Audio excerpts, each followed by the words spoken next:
Bismillahirrahmanirrahim. Assalamualaikum warahmatullahi wabarakatuh. Perkenalkan, nama saya Mursalin Muhsin Awal. Adapun pada kesempatan kali ini saya akan membuat sebuah video yang berjudul hardware atau perangkat keras. Pengertian dari hardware atau dalam bahasa Indonesianya disebut juga dengan nama perangkat keras. Perangkat keras adalah salah satu komponen dari sebuah komputer yang sifat alatnya bisa dilihat atau diraba.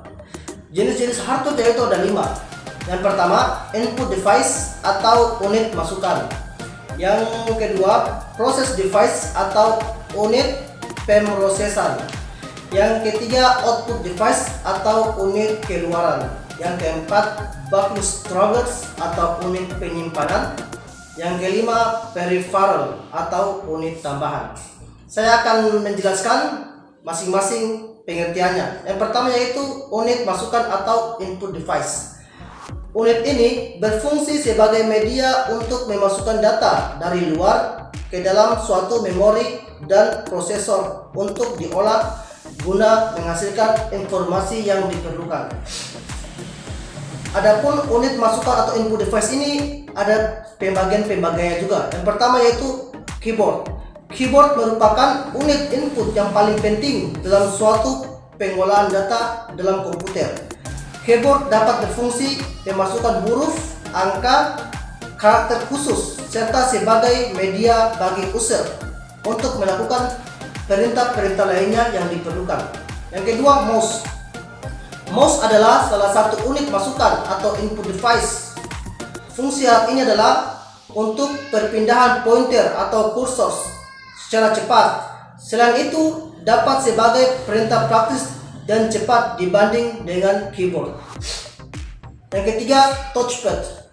Unit masukan ini biasanya dapat kita temukan pada laptop atau netbook, yaitu dengan menggunakan sentuhan jari. Biasanya unit ini dapat digunakan sebagai pengganti mouse.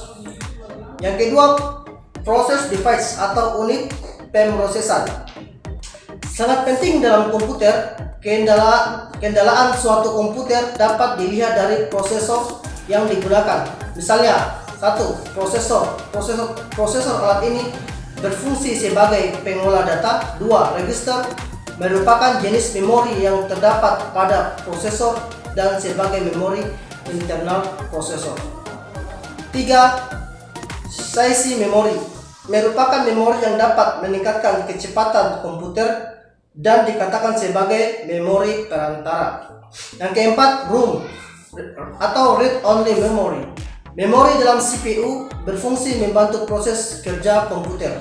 Yang kelima, RAM, random access memory, merupakan jenis-jenis memori yang dapat dibaca, diisi, dan diubah menurut kebutuhan. Yang ketiga, output device. A. Monitor. Monitor merupakan unit keluaran yang memberikan informasi kepada pengguna komputer. Tipe-tipe monitor yang sudah dikenal adalah B. Printer. Printer adalah sebuah peralatan dari komputer yang dapat mencetak teks atau gambar ke media kertas atau media lainnya seperti kertas transparansi. C. Speaker. Speaker akan memberikan informasi dalam bentuk suara apabila Anda mendengarkan lagu melalui komputer yang terhubung internet dan terhubung pada saluran pencerahan radio online. Yang keempat, backing strongers atau penyimpanan. Backing strongers terbagi atas 4. Yang pertama, RAM atau random access memory. RAM digunakan sebagai memori baca tulis, artinya dapat diisi dan isinya dapat dibaca kembali. Yang kedua, ROM atau read only memory. ROM digunakan untuk menyimpan urutan instruksi tertentu.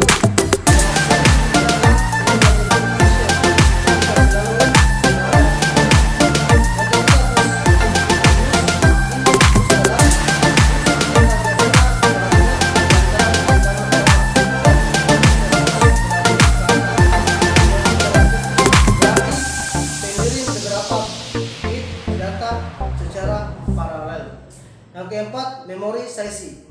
Area penyanggaan temporer untuk data yang sedang diakses berulang-ulang dan untuk lewat semua data serta instruksi.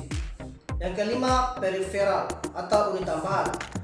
Peripheral terbagi atas 3. Yang pertama, light pen. Light pen itu yaitu mirip ballpoint biasa, hanya ujungnya memiliki sensor elektromagnetik. Bisa digunakan untuk menulis, tetapi juga mampu membaca kode-kode khusus yang kemudian diterjemahkan oleh komputer. Yang kedua, trackball. Fungsinya sama persis dengan mouse, hanya tampilannya berbeda. Pada trackball, bola yang menggerakkan cursor atau pointer berada di luar dan harus digerakkan oleh jari kita ke arah yang kita inginkan. Yang ketiga, joypad atau gamepad. Fungsinya sama dengan joystick, hanya bentuknya yang berbeda. Mirip papan kecil yang memiliki pegangan dan di atasnya banyak terdapat tombol-tombol. Mungkin cukup sekian. Billahi taufiq wal hidayah. Wassalamualaikum warahmatullahi wabarakatuh.